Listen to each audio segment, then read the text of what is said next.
नमस्कार, स्वागत है आप सबका आपके चैनल एडवेंचर अकेडमी में। आज है 5 मई दिन मंगलवार, तो उससे जुड़ी हुई जितनी भी करंट अफेयर महत्वपूर्ण प्रश्न हैं, उन सब को समझ लेते हैं और उनकी बाकायदा पृष्ठभूमि सहित। तो पहला प्रश्न है, विश्व प्रेस स्वतंत्रता दिवस मनाया गया। तो विश्व प्रेस स्वतंत्रता दिवस जो मनाया गया वो 3 मई को मनाया गया। तो आपको लिखने का ढंग रखिएगा कि 3 मई को विश्व प्रेस स्वतंत्रता दिवस मनाया गया है।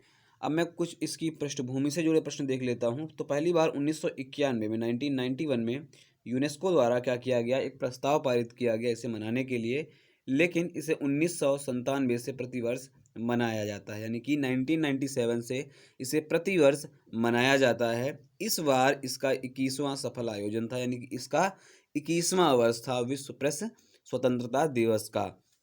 मनाने का एक मुख्य कारण ये है कि जितने भी प्रेस से जुड़े हुए बंधु हैं वो सब सुरक्षित रहें और जर्नलिज्म को और साफ सुथरा रखें, इसीलिए कि इसका एक आयोजन 3 मई को किया जाता है। तो विश्व प्रेस स्वतंत्रता सम्मेलन का जो आयोजन अब की बार किया गया वो नीदरलैंड में द्वारा किया गया है।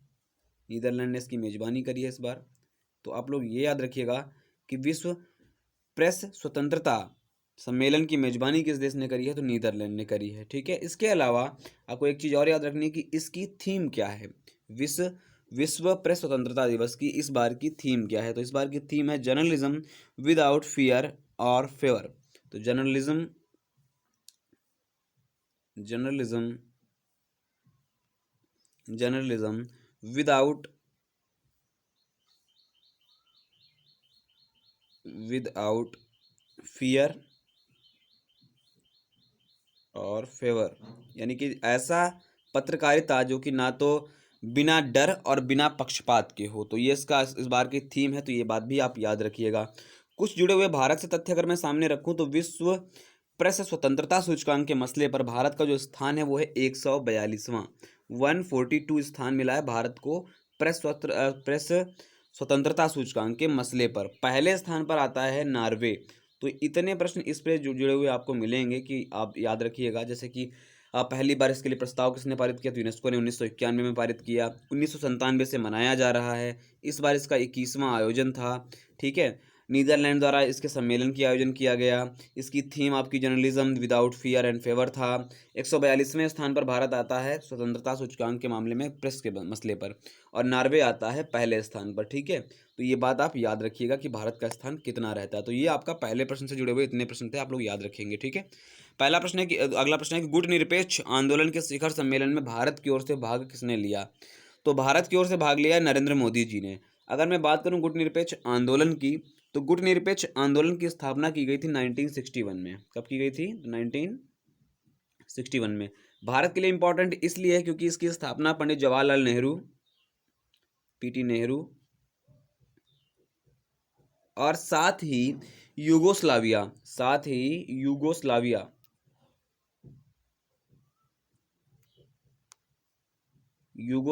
के president, not prime minister, prime minister अपने आगे थे। तो यूगोस्लाविया के जो प्रेसिडेंट थे उनका नाम था जोसेफ ब्रोज टीटो। जोसेफ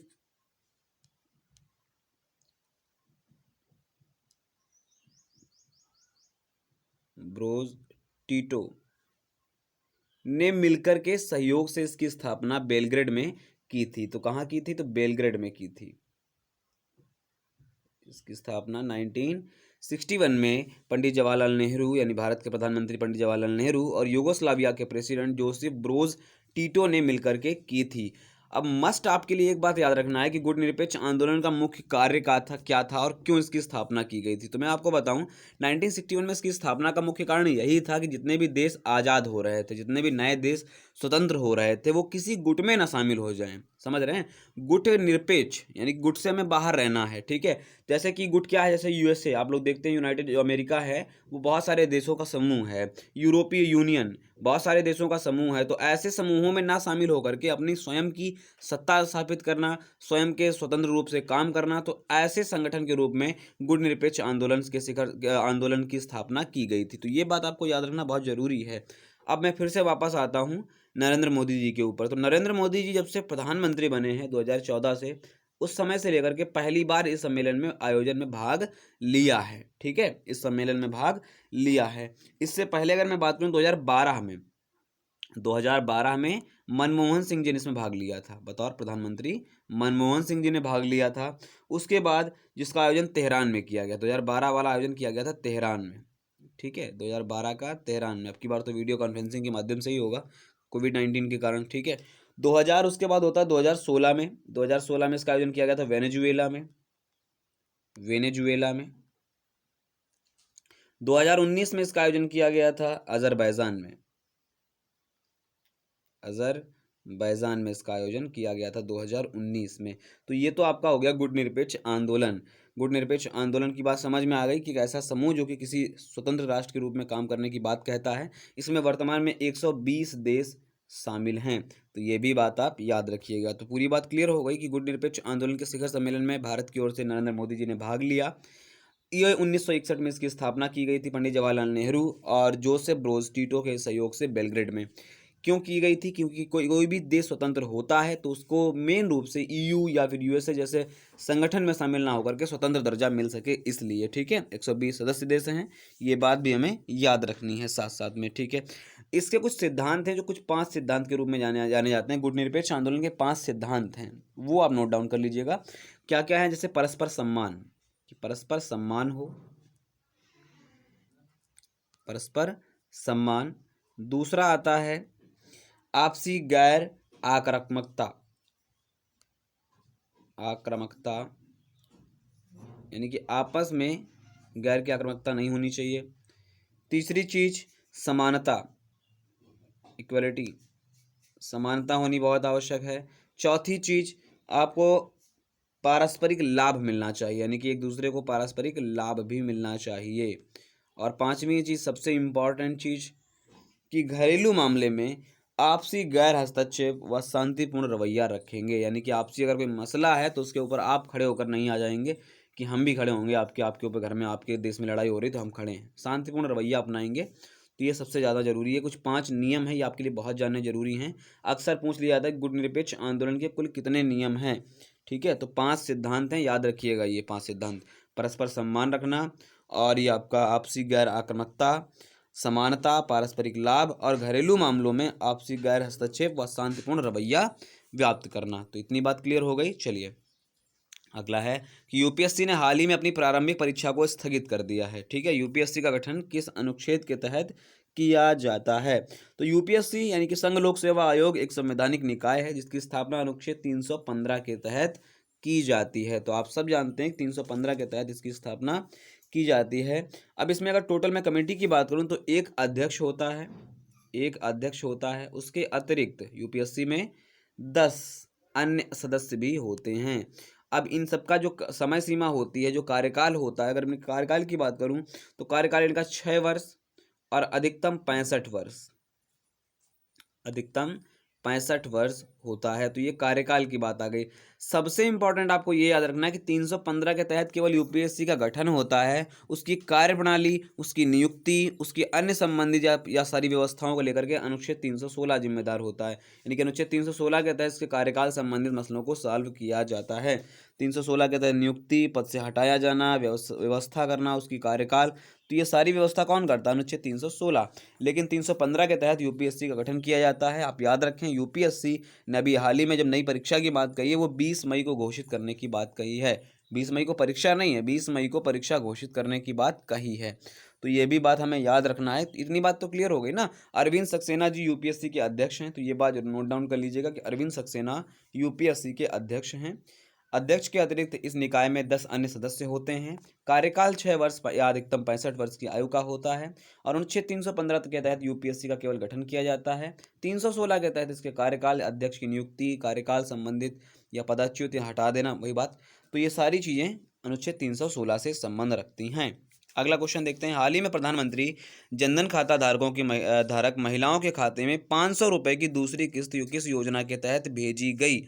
यानी कि जो पीएम जनधन अकाउंट था उनमें 500 रुपये की दूसरी किस्त भेजी गई है महिलाओं के लिए, ठीक है, महिलाओं के लिए। तो वो कौन सी योजना के तहत भेजा गया? तो प्रधानमंत्री गरीब कल्याण योजना। प्रधानमंत्री गरीब कल्याण योजना के तहत अभी हाल ही में दूसरी किस्त महिलाओं के खाते में भेजी गई है।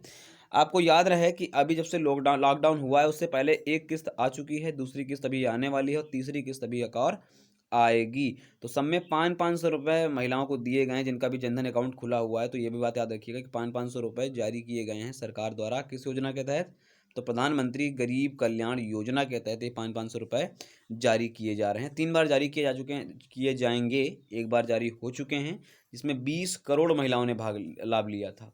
20 करोड़ महिलाओं को लाभ मिला था। तो ये कुछ फैक्ट हैं, लिख लीजिएगा साथ साथ में कि 20 करोड़ महिलाओं को लाभ मिला था।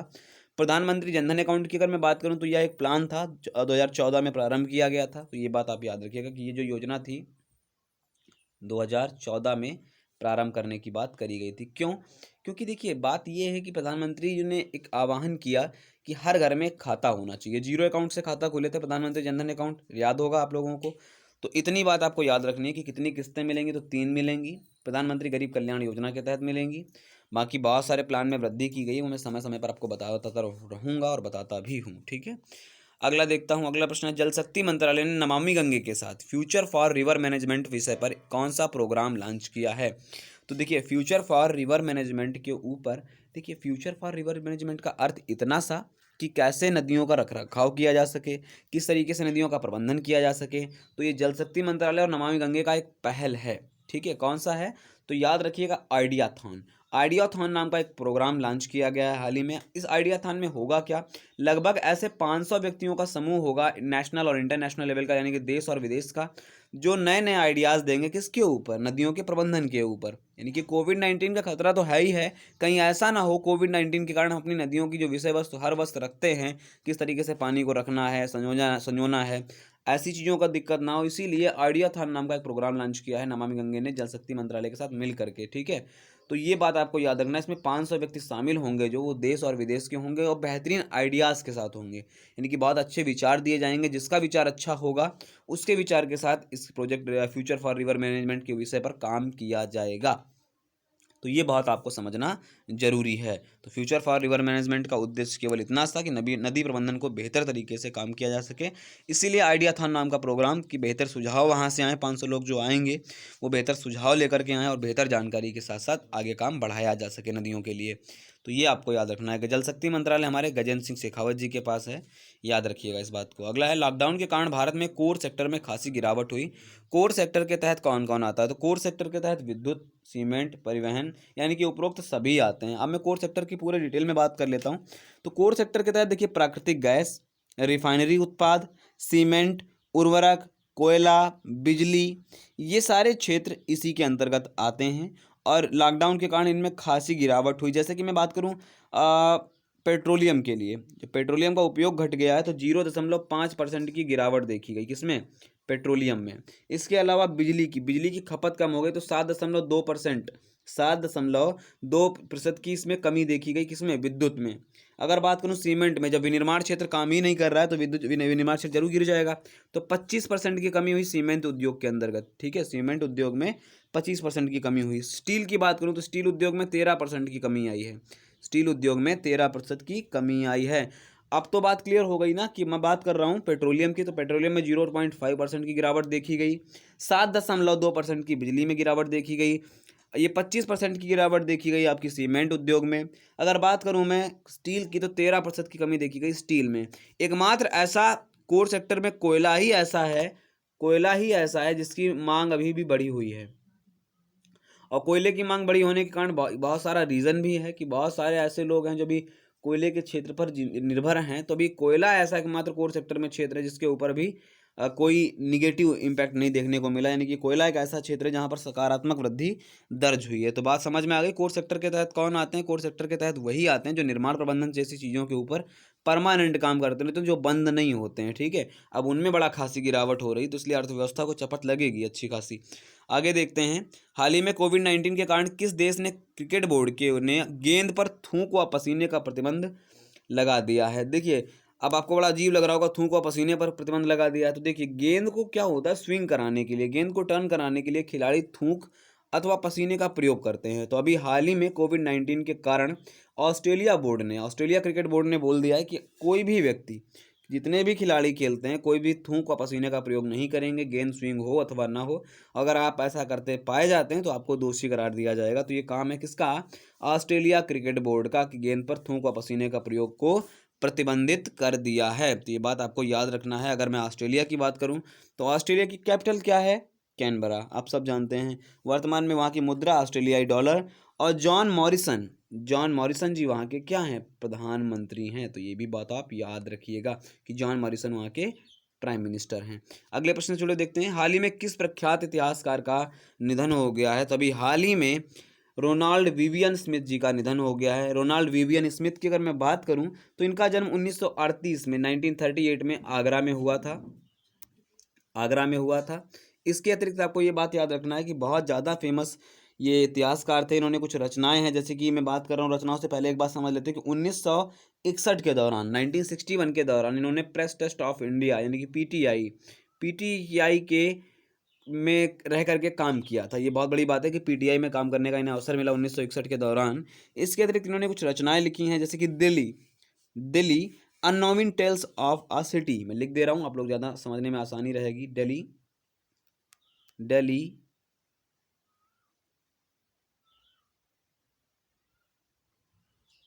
Unknown tales of a city.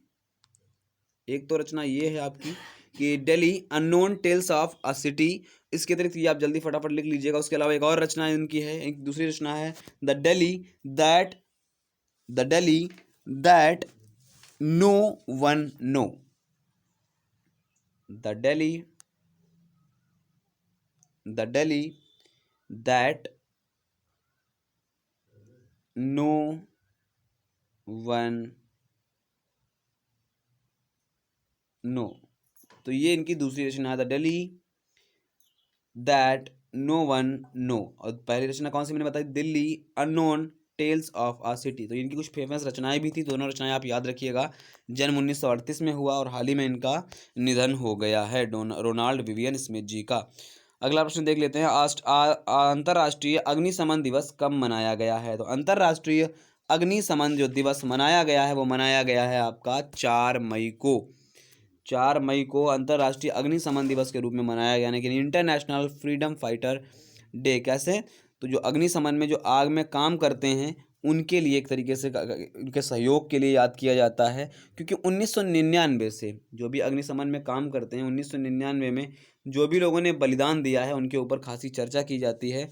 क्योंकि इसकी विषय वस्तु कहाँ से आई? 1998 में ऑस्ट्रेलिया के जंगल में आग लगी थी। उसके दौरान 4 ऐसे कर्मियों का निधन हो गया था जो कि अग्निशमन में काम करते थे, और उनको स्मृति के लिए या उनकी याद के लिए कह सकते हैं कि उसी तरीके से आगे घटनाएं ना हो, तो उन सारी चीज़ों को लेकर 1999 में जो भी इनके बलिदान रहते हैं उनको चिन्हित करके उन्हें सम्मानित किया जाता है। तो अंतर्राष्ट्रीय अग्निशमन दिवस कब मनाया गया? 4 मई को मनाया गया है। अगला प्रश्न है, किस बैंक ने हाल ही में कोरोना से लड़ने के लिए प्रेरणा हेतु हम हार नहीं मानेंगे #हम हार नहीं मानेंगे नामक गीत जारी किया है? तभी हाल ही में एच डी एफ सी ने हम हार नहीं मानेंगे नाम का एक सॉन्ग लॉन्च किया है और बोला है कि जो भी इस सॉन्ग को शेयर करेगा सोशल मीडिया पे उतनी बार 500 रुपये का योगदान पीएम केयर्स में दिया जाएगा। तो आपसे उम्मीद करूंगा कि आप सभी से शेयर करें, जिससे कि ज़्यादा से ज़्यादा ये आपके पीएम केयर्स में निधि में डोनेट हो सके चीज़ों को लेकर के, हम हार नहीं मानेंगे गीत को। तो इसके अलावा आपको एचडीएफसी से जुड़ी जानकारी याद रखनी है, जैसे क्या कि एचडीएफसी बैंक का हेडक्वार्टर है मुंबई में, और वर्तमान में इसके एमडी जो हैं वो हैं आदित्य